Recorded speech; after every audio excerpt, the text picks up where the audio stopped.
Boom.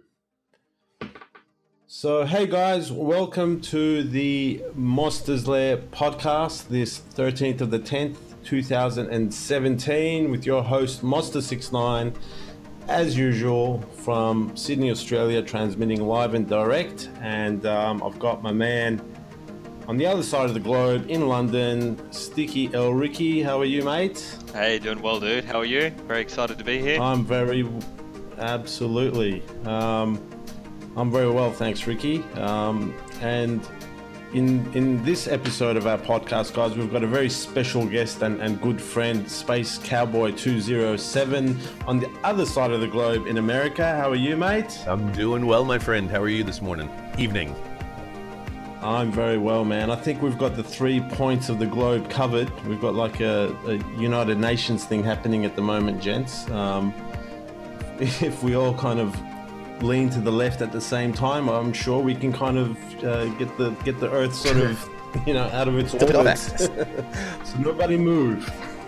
So guys, in this week's or this month, we haven't done a podcast in ages, Ricky, but in this episode, guys, we're going to dig into our thoughts and experiences with Destiny 2, as I like to call it, Destination Deuce. But before we do, guys, just wanted to go around the table and see if what you guys have been up to, anything exciting, anything to share with the internets of the world. I've got I went to EB Expo about a week ago, which is a gaming expo here in Australia. That was a lot of fun.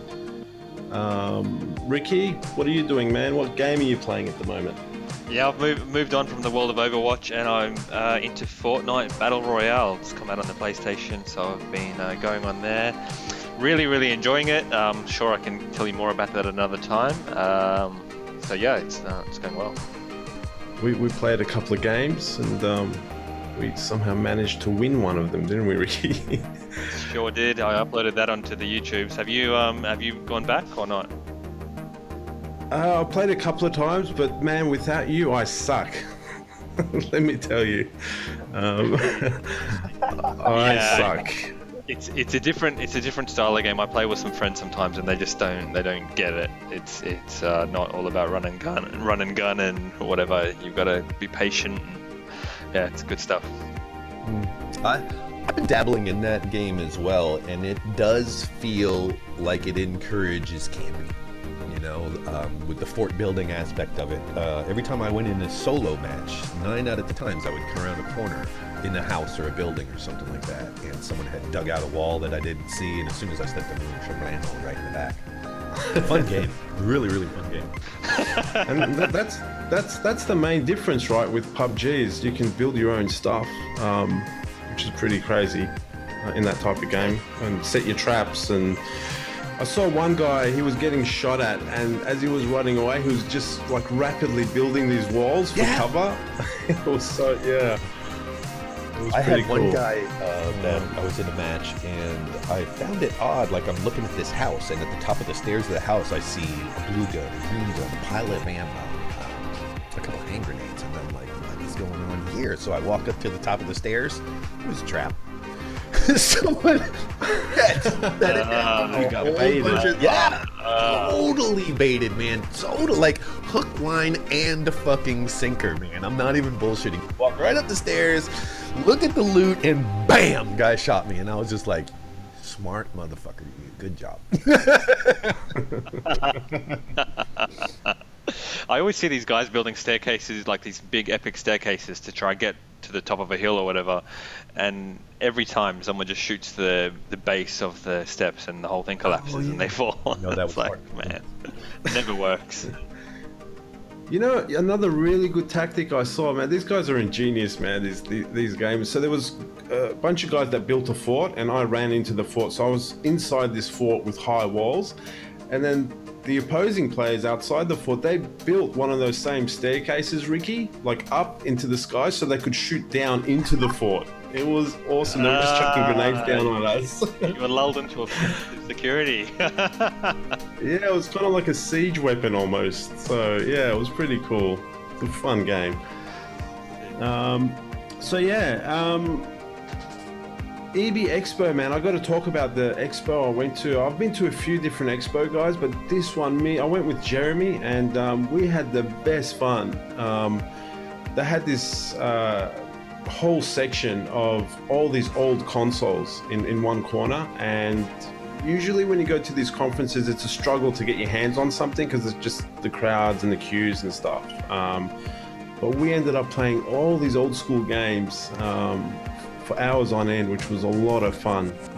So that was EB Expo in the Gold Coast, and I got my hands on Assassin's Creed Origins and Far Cry 5 as well, which are two games I'm interested in. So yeah, that was pretty much my week last week, which was pretty good as well. You're living the dream, mate. You're flying around the country, going all these different conferences. I wish I could do all that sort of stuff. Origins, what are your thoughts on that? Did that look... I mean, I'm very excited about that game. I'm interested in Ancient Egypt, so yeah, what were your thoughts?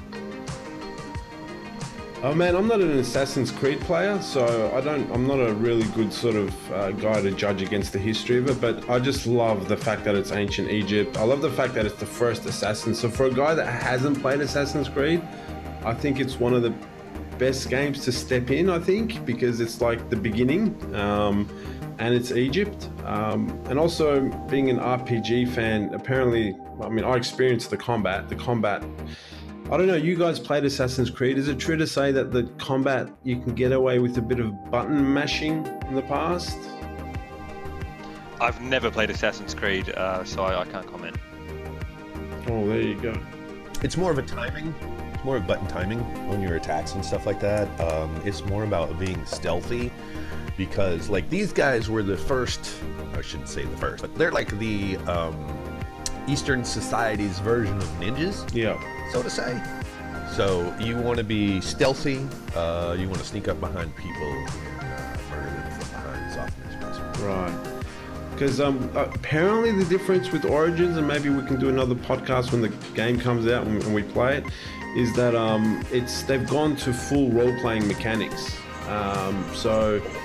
So everything's got levels, and there are areas in the game which are high levels, so you're going to get your butt kicked if you go there, and that's really different to what I take to be the previous Assassin's Creed games, where you didn't have these type of mechanics. So they've really changed it up, I suppose. So it'll be interesting to see if the Assassin's Creed crowd, I don't know, revolt or they embrace the game, I suppose. I don't know. We'll have to wait and see. That sounds like they're adding a little more depth to the game, so I mean, I'm not. No, yeah. I don't see it as being a bad thing, but of course that's just me. Yeah, I'm an RPG fan, so bring it on. All right, guys, let's get stuck into Destiny 2, which has been the talk of the town the last month or so. Obviously, developer Bungie released this game on the 6th of September 2017 on Xbox One and PlayStation 4, and I have no idea, has it come out on PC yet, or is it out on PC? Is it due to be out? I have no idea, but it was a bit of a staggered launch. And still another week, yes sir. Okay. Wow, still another week. Yeah, it'll be interesting to see what the reaction is from the PC crowd as well.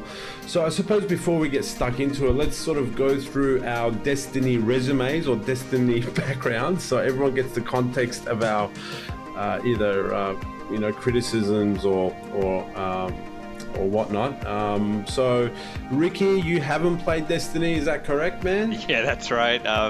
Me and Stars, not my genre, or not the kind of game I'd normally play, but very interested to hear what you two gents have made of the new game. Yeah, space. Just so you know, Ricky doesn't do space. He doesn't like stars and stuff and futuristic games. Got stars. He's very much a laser beam, spaceship, stars. If it's got those three, I'm out. So, Space, you're a massive Destiny player, right? Massive. Very passionate. Yes, very, very passionate about the game. I've been playing pretty much since a week after launch of Destiny 1. Played solid Destiny. Like, the disc literally did not come out of my PS4 for about 13 months. Yep. I think I put it in and I played absolutely nothing else. It consumed me. It was so good back in the first year. And they've made tweaks and they listened to the community, and some of the tweaks that they made in the first 3 years were definitely good. But, you know, not everybody welcomes all the changes, and this latest recent changes that they've made in bringing out Destiny 2 kind of have the community in a little bit of a conundrum. We know that things will get fixed, but we're you know, they had 3 years to address the issues that we had already had, and well, we'll get into that in a minute, I guess. Yeah.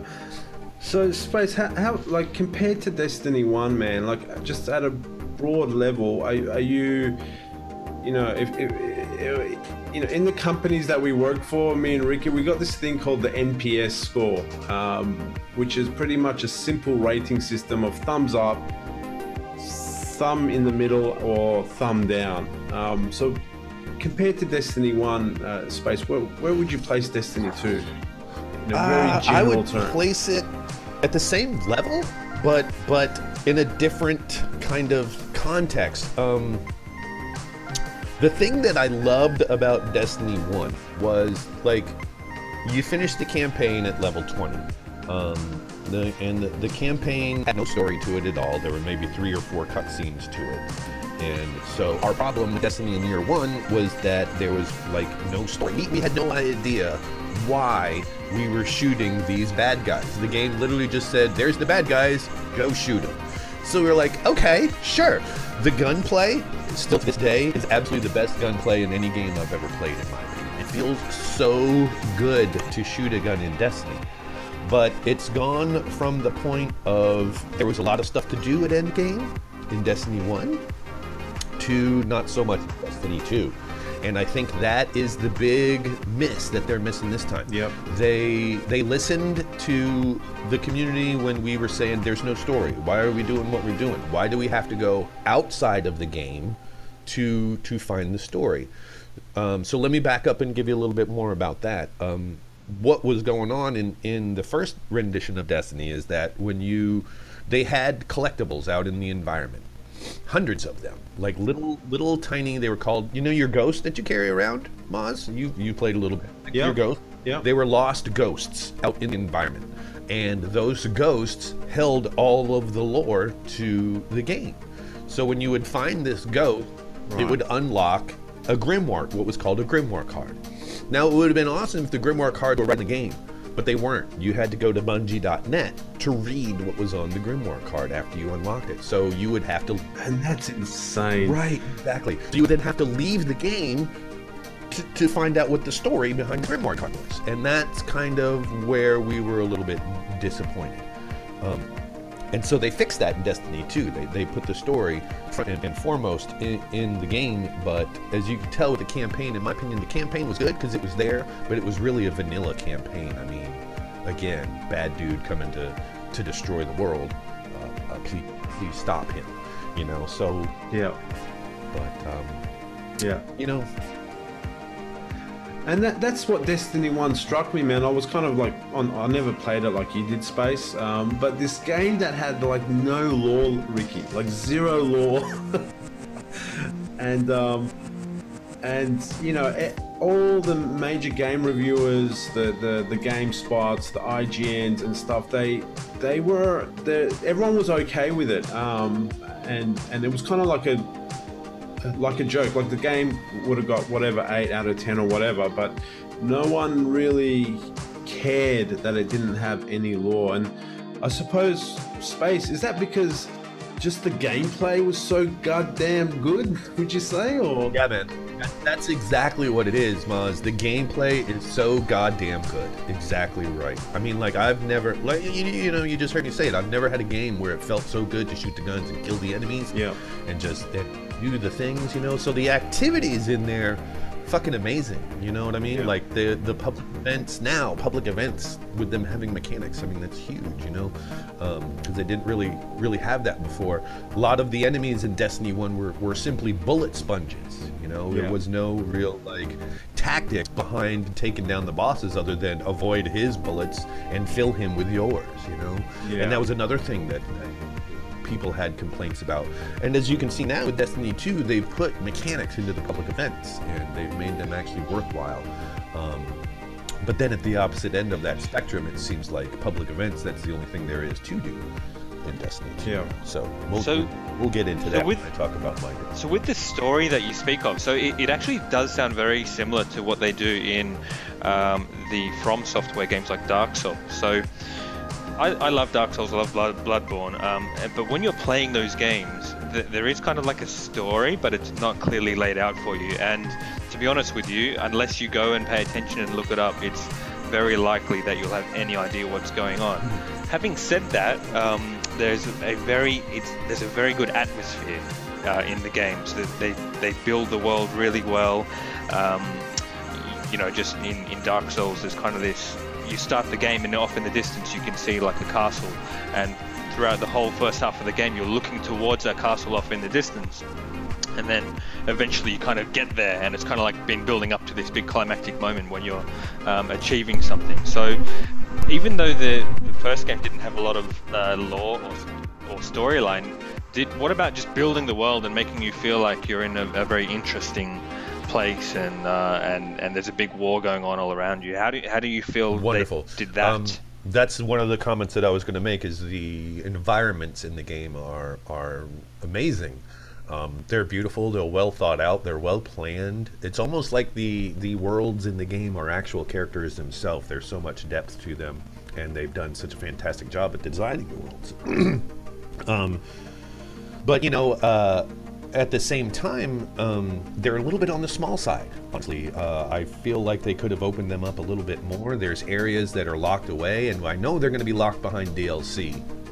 Then they'll be opened up in the future. But like, that's a long time complaint about Bungie and this game, is like, we know you have a full game made. Why are you holding it back on us just for money and DLC? Because that's really what it seems like, you know. And that turned out to come true. And you'll find out if anybody here in the podcast picked up the Malazan, or did you pick up the expansion at all? Probably not. Expansion already? No.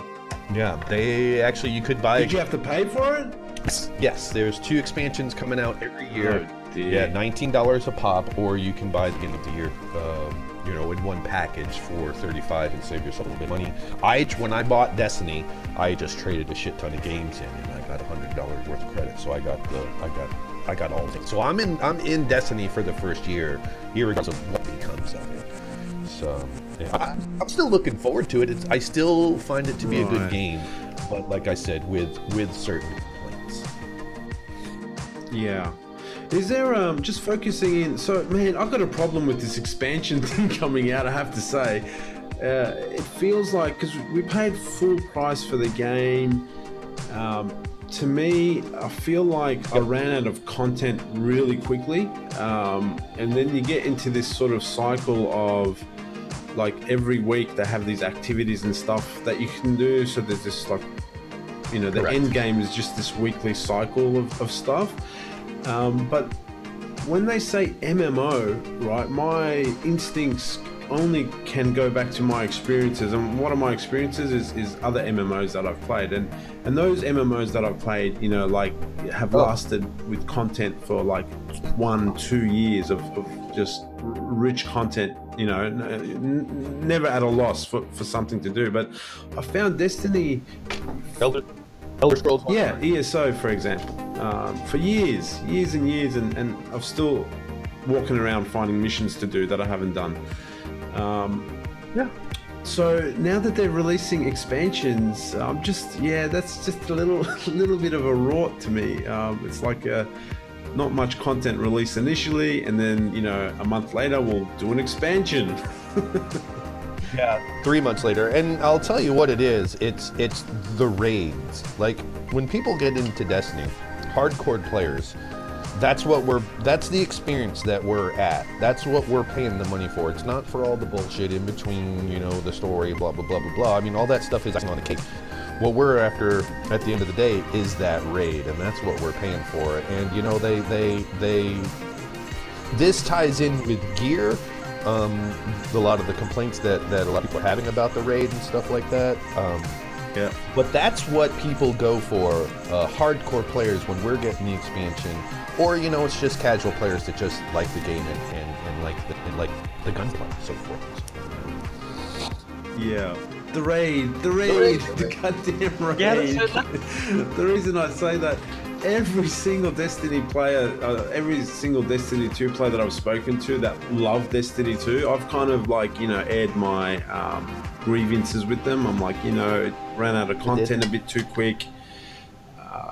We'll talk about the lore later, but I feel it didn't really. Yeah, the lore was still lacking in my books. If I didn't have space telling me, you know, what's going on and who these aliens are and stuff, I still wouldn't know who they are and what they do. But every time I had these grievances, man, all the Destiny fans, the first thing they would ask me is, have you done the raid, Moz? Have you done the raid? So Moz, let's talk about. So you said, Moz, the content is a bit limiting. So what is that? What have you done? I assume you finished the game. How many bosses are there? What does that look like? Tell me, I've never played it. Yeah, so the main quest, if you like, and maybe my mindset's wrong because again I'm comparing it to games that I shouldn't. Like ESO is not Destiny. Destiny is a first-person shooter, a totally different thing. Just when people say MMO, I keep drawing comparisons, and I think that's my limitation. But so, mate, you go from level 1 to level 20, Ricky, and in that space you do the main quest, right? So, and some people can do it did it in, I don't know, in a week. I think I did it in a week. Right. So that was the first shock to me, that I was like, oh, okay, we finished the whole main quest and it's end game time. Like I literally bought it, you know, a week ago. So that was the first thing, and then so the main quest, is that like, you know, 5 levels? Is that 3 bosses? Like what is that? Oh, there's several bosses on the way, and there's one main boss at the end. You know, I suppose let's move on to the lore and stuff as well. I will just mix it all up. So, what it is, man, it's kind of like Earth in the future and space. Feel free to jump in. And there's this kind of floating planet. Is it a machine that travels space? Well, what is it? Is it? And here is another complaint from the community. We don't know. They haven't fucking told us yet. We don't know what the Traveler is. You know, they haven't gotten into that part of the lore yet at all. And here I go on another fucking rant about what pisses me off about the game. Yeah, Lord only knows. Some people think it's definitely its own entity that goes around helping people out. That's definitely what it is. But why? We don't know. What's its purpose? We don't know. Where did it come from? We don't know. It's just a good guy that gave us ghosts, resurrected all the dead people, and saved our planet. Why? No fucking clue. So, I have no idea. So Ricky, there's this thing called the Traveler, which is like this little planet or little sphere. Yeah, right. It's like the size of. It looks like a. What is it? Yeah, it looks like a mini moon. Yeah, it's like a mini moon. It's about the size of Sydney. Yeah, and that's gone around different planets and made them livable. Is that right? Space? Well, let me tell you a little bit. Let me tell you what the lore is. So yes, the Traveler came to Earth. It was around, I'd say, in the time frame of now, right around 2020. The Traveler just pops up and shows up at Earth, and we went through a golden age. People started living for 300 years. We started space travel out to the edges of our solar system. We started like colonizing Venus and Mars and Europa and Mercury and all these other places and farming them for materials and so forth and so on. And then there was the Great Collapse when the darkness showed up, and the darkness is the Traveler's enemy. What is the darkness? Again, we don't know. They haven't told us. It's the bad guys. And that there was a great war, which caused humanity to collapse back to the wall, right around the Traveler. So now the only safe place on the Earth where there's not constantly war going on is the area around the Traveler and certain places that we've taken back on certain planets. It started with the Vex. The Vex are Time Lords, and they're the ones that first came in and tried to start stopping us. Then we encountered the Fallen, and the Fallen are a race that the Traveler had visited in the past and given him their light and then took it away. And so now they're trying to reclaim the light from us. The Cabal are simply a warlike race that they just go around and smash shit. They literally have a thing called the Leviathan, which eats planets. It literally swallows moons and planets and It's like the Death Star. and it consumes the planet. It just doesn't blow it up. Right. What you saw in Destiny 2 is their version of the Death Star that blows up suns. That's how they destroy entire solar systems when they don't care for what's going on there. And the last one is the Taken. Wait, am I missing a race? I might be missing a race. Fallen, Vex. Yeah, I think there's 5. The Hive. There it is, the Hive. And as far as we know, the Hive are the closest ones to the darkness. Like, they work hand in hand with the darkness. But how they got together, we're not really sure. And then the 5th race is not really so much as a race as it's like an undead race of they're called the Taken, and what happens is this guy Oryx, who is like the head of the Hive, would steal the souls of either a Cabal or a Vex or any of these other races that I mentioned, and he would turn them into like his undead army. And so those are the 5 races, and that's pretty much the lore. And so now we're at the point where Gaul in Destiny 2, Gaul has come because he feels that he is deserving of the light and not mankind, and he's going to steal the light from us. And that's what Destiny 2 is about. Again, like I said, just kind of a vague story. Bad dude comes to take our shit. Stop him. Yeah. So Ricky, right at the beginning of the game, this one of the alien races, Cabal, right, as Space says, comes and with this huge clamp tries to steal the Traveler, which is this orb floating above the last human city and kind of protecting it. And this Traveler's the source of all these powers that is given to these humans. And so it's really intriguing right at the beginning. And one of my biggest disappointments with the story is right at the beginning, they come and take the Traveler, and all the humans and the elite soldiers called Guardians, which you're one of, they lose their abilities, including immortality, because apparently this Traveler gives you immortality. Like if you die, he resurrects you, he or she or it resurrects you. So everyone loses that ability, and everyone's suddenly exposed and fragile, right? And that was a very awesome beginning to the story. But then, like 2 missions later, there's a shard of the Traveler which has crashed into Earth, and you know the Traveler's calling you towards that shard. You go, you touch it, and immediately you get your powers back. And it's kind of like they had this build up which was intriguing, and then they just kind of negated it by giving you powers back like straight away. Okay. And you're kind of like the chosen one now, because you're the only one that apparently can touch the shard. No one else can touch the shard.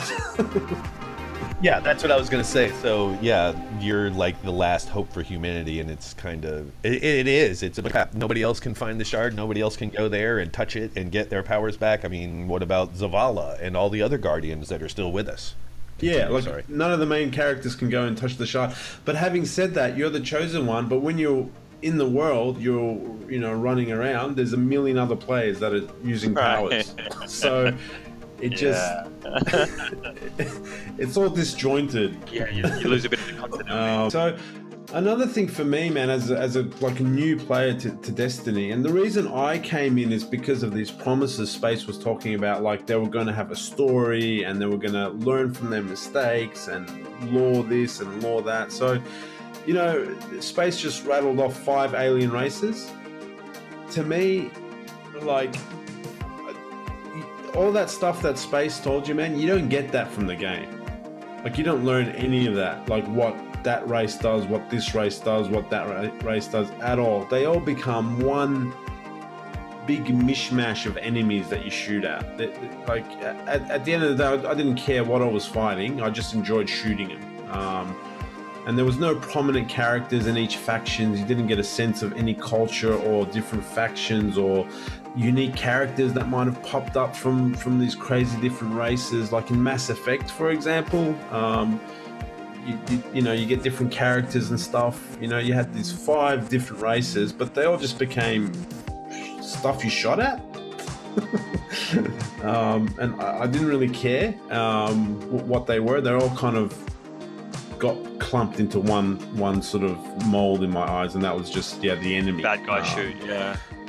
So yeah, Like I said, you know, that's all of that information that you were looking for, Maz, was in Destiny 1, locked behind Grimoire cards, and people had to take the time out of their day after they got done playing the game to put that together, and then they put it in videos. And that's how I learned all of it, by watching YouTube. So Maz, you said it. So the combat's really good. So you said it took about one week. Do you know roughly how many hours you would have put into it? Space, correct me if I'm wrong. Who was one of our friends online? Did he not finish the whole quest in one stream or something? Or did I mishear? Yes. You can finish the entire campaign if you sit down and do it 12, 13 hours. That's kind of similar to the Uncharted games, or yeah, okay, interesting. Well, see, what they did in Destiny 1, so let's do a little comparison here from Destiny 1 and Destiny 2, and where the end game really made big changes, and why there's no content there anymore, is because there used to be the weapons, which is what I wanted to talk about. There's no diversity in the weapons. It used to be when you would get a gun to drop, you didn't know what that gun was going to do. It just had the impact, the stability, the handling, and the reload speed. Like if you got 2 Better Devils hand cannons, you know, in Destiny 2 they're exactly the same. If you have one, you got the other one. In Destiny 1, they were different. They were completely different because the roles, they would have different attributes and different scopes. They would have different abilities and so forth and so on. So in Destiny 2, the reason there's no grind anymore at the end of the game is because once you get a gun, you got it. In Destiny 1, if you got a gun, it might not be the one that you really wanted. You could go out and farm that gun again for better rolls until you got exactly what you wanted and get that god tier roll. And also, when you get a gun in Destiny 2, all of the perks are already unlocked. It was not that way in Destiny 1. You had to go farm for materials. You had to farm for Glimmer. You had to get all these different things together just so that you could unlock a perk, you know, the bottom perk on the perk tree. And there would be 3 or 4 different perks on each branch of the tree that you could then decide between. And so with that, all of that gone, that's where a lot of the end game and a lot of the reasons that people played, and like I said, Destiny 1 at the same time frame on finishing the campaign. It only took me like a week to finish the campaign, but because I was trying to get that perfect gear set together, and Maz, if you remember, I was telling you this at the beginning of the game when we first started playing, that was one of the fun parts, you know, was grinding for that perfect set. They took that away. They took all of that away. Yeah. So that's what I was getting at earlier on when I was telling you guys, like, they gave us everything that we were complaining that the game didn't have. Story, which again, it's kind of a shitty story, but there's a fucking story there. Yeah. But they took away all the end game and all the replayability. It's fucking gone. There's no reason to get into the game. And like, I feel like with this token system that they have now, it's like that they made all of that the same too. No matter where you go, you shoot a thing, you get a token. You get 10 tokens, you go back to Chuck E. Cheese and you get your fucking So Face, are you not doing raids? Talk about the raids then. Are you not doing the raids at the end of the game, or I did the raid, but now because I've done it, there's no reason for me to do it again. I'm not gonna get, you know what I mean? I have the gear, I have the guns. The guns, if I go back and do it again, it's gonna be the same exact gear, the same exact gun. So what's the point of doing it again? You know what I mean? I do it. I do it to help friends, and that's kind of why I get back into it now, and I'll continue to play the game, because there will be updates. They listen to this. The one thing about Bungie that I will say is good, they're going to listen. They're going to fix the issues. It may take a little while, but eventually they'll get their shit together. Do you know, we're dwelling on the negative stuff. Do you know what's really positive side about Destiny 2 I found is the barrier to get in. Like, if you want to just jump into the game, and preferably with a friend, because it's so much fun with a friend, but there's no barrier to, like, there's no, like, you can just quickly jump in, play an hour with a friend, and then quickly go. There's no, it's not that complex. It's very accessible, if you like. And yeah, you know, like how Fortnite's like really easy, battle royales, like, you know, there's no barrier at all. Destiny's kind of like that. You just pick it up, go in, and you're having a blast, you're shooting stuff. So I found it to be extremely accessible. You know, I'm a new guy to Destiny, and yeah, it was that was definitely one of the positive sides of Destiny 2 that I enjoyed. The game is beautiful as well. Yeah, especially that No Man's Sky planet. There's a planet that looks like No Man's Sky, Ricky. It's all red and white and stuff. I love that planet. I mean, hey, Space, is there... Yeah. No, I was just going to ask, class-wise, is this the same 3 classes in Destiny 1? So, Ricky, for your information, there's 3 classes you pick from. Warlock, which is like the magic dude, if you want to say that. The Titan, who's like the tank. And the Hunter, who's, I suppose, like a DPS character. But everyone shoots guns and stuff, obviously, but they have different abilities. Is that the same in Destiny 1, Space? Yes. Same 3 classes, okay. Do you get the feel that when you're playing with your friends that you complement, like, you know, with ESO and World of Warcraft, like having the different classes is, you know, they really complement each other and you can really feel different. Did you feel that in Destiny, that like you needed to have a Titan to do X, or you needed to have a Hunter to do Y, or? Not so much. I mean, for certain activities, yes. But just for general play, not really. I mean, you can, like you were saying earlier on, you know, you can just jump right in with whatever class you really wanted to and mishmash around the environment with your friends, not really, you know, worry about what class you were, what your setup was. But when you get into things like the Nightfall Strike, and the raid, yes, you know, there are certain activities at the end game, high level, it's high intensity activities where you do need to have certain classes doing certain things. Right. Okay. Yeah, I didn't get to that sort of fancy end game, I suppose, to really experience that. Cool. So, and elements as well, Space, like we had Void, Arc, and Fire in this game, kind of like ice and fire and electricity, I suppose, Ricky, which were on your weapons. Did you have elements in Destiny 1? There were elements, and in fact, in Year 1, your primary weapons also had elemental burns on them as well. Some of the exotics would have burn. Oh, cool. So that was pretty much the same as Destiny 1. So, yeah, I think, I don't know, how, just to summarize, I suppose, to Ricky specifically, because he hasn't played, man, I just think that the gameplay, it is awesome. I reckon I get the same buzz that you would with maybe Overwatch, you know, that type of first-person shooter type, addictive, fun, fast-paced type feel. It sounds a lot like the original Halos, actually, and it's the same developer, right? But you know, like you say, you jump in, especially like you said, Moz, you play with a buddy, and you go around and taking out the bad guys, and that side of it sounds really freaking awesome, actually. Kind of makes me want to play it, to be honest.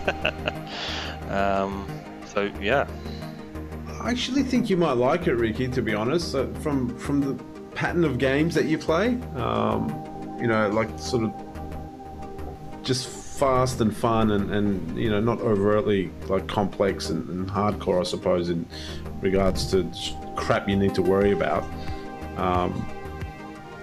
Yeah, you should give it a go. I suppose it's a big statement that you're going to pay $90 or whatever. Space will buy it. My 11-year-old nephew's been begging me to play it with him, so maybe I'll have to reconsider. There you go. That's the driver. Yep, I do. That's one of the things that I do love about the game is it's very easy to pick up and very easy to consume, and I think that's where Bungie was going with this version. And that's kind of what I wanted to surmise the game, and say about the game is that I think when they made this version of the game, they made it to more play towards the casual player and make it easy to consume and have a good time with their friends, because that's exactly what it is. If you're trying to get in there like me and play solo, play hardcore activity, it's not so much fun because you got to have a buddy to get anything done. And that's what they said when they were marketing the game, more fun with friends. Or I don't remember exactly what the slogan was, but they really, really stuck to that. And I do recommend it if someone's never played the game before. It's a fucking beautiful game. The gameplay, it is unmatched gunplay. I've played a lot of first-person shooters. I've played a lot of shooter games, Call of Duty, Battlefield, Overwatch, all up and down the list. And this has the best gunplay out of all of the guns I've played. It is very grindy. You're going to be doing a lot of the same activities over and over again, but as long as you're hanging with friends, it really doesn't matter. It really doesn't matter because you're... That's the bit that I don't see the draw card to that, the grindy, doing the same thing repeatedly aspect to it. When people say the game is very short and repeating the same sections, that really does not appeal. Does not make me think I want to get involved in this game. That's ultimately why I dropped out. I think when I was doing this public event for the 10th time, I was like, what am I doing? So that was the main reason why I dropped out, but I understand why people do it. It's such, again, the gameplay is, I think we all agree, the gameplay is just so amazing that they didn't need to do anything else. Maybe just make more missions, right? It sounds like just give us more missions, more stuff to do. Yeah. But from my perspective, as a guy that's all into his stories and worlds and rich immersive worlds, I saw the world, and when I first started playing it, I was like, oh my god, this is like an MMO Mass Effect that I'm gonna that's what adventure into, and there's all these different alien races, and I'm gonna discover what they are and go to their planets and learn about their rich cultures and this, that. My jaw dropped when I first logged into that game, and I was like, and I'm gonna do this with space by my side. And then as time went on, and the main quest finished, I was like, oh, okay. It's a gear grind now, and we're going to be killing the same dudes over and over again. But having said that, Space, you enjoy that, don't you? You like that grind. I do, and that's the type of player that I am. I look for that type of replayability in a game when I go out and buy, especially if I'm going to spend $60 on it. Normally I'm the type of gamer, I don't mind waiting a year for a game to come out to make sure that it's good, and then I can also probably get it on sale at the same time. I'm not going to waste $60 on this is one of the rare times that I'll do that, because I expected something out of a game and they said for 3 years straight that they were going to deliver, and they kind of did, but then they kind of didn't. But yeah, no, I do enjoy grinding games. I don't mind doing the same activities over and over again, as long as the rewards are there, and that's where Destiny 2 is missing. Kind of drops off. So is the expansion out? Space, is the expansion good? Is it the storyline continue, or what's going on with the expansion? I didn't even know. Expansion doesn't drop until December. I'm not even sure. Yeah, I'm not sure if they released the title yet, but it's going to be based on the Vex. That's going to be the storyline. They'll probably add another 9-10 story missions, a couple more strikes, and that's how the game evolves as it progresses. They're going to do events like you can log in for a week around Halloween time, Moz, and there'll be Halloween shit for you to grind and Halloween tokens for you to get, apparently, so that you can turn them in for pumpkin hats and shit. Valentine's Day they'll do something. New Year's Eve, dude, on New Year's Eve midnight in Seattle, if you go to the tower, there'll be an event there. At that time, midnight in Seattle, they're gonna shoot off fireworks or whatever they do. They do it every year. Yeah, it's fucking amazing. So they definitely do things and keep the community involved and keep the game progressing and going forward. But again, they've got to fix this issue with the gear being less than spectacular, because that's what they promised us was $60 worth of spectacular loot and a good raid, and we got in my opinion, a half decent raid, but we got the shitty end of the stick on the loot, that's for sure. Awesome. So just to wrap it up, I think what's the message from us three, the United Nations of gaming at the moment, is give some goddamn great loot to space so you can grind on it, and give me some freaking context to these aliens in the world for me to like sit there and just be in awe of the lore, and this game would blow us both away. So Space Man, thanks a lot, dude, for your expertise in Destiny. Thank you guys, I definitely appreciate it. Thanks Ricky, as usual. man, Look forward to next time. Thanks for joining us. Absolutely. So everyone, thanks for joining Monster69, Space Cowboy 207, and Ricky. We bid you farewell. This is Monster69, feeling fine, and we're out. See you guys next time. Oh yeah.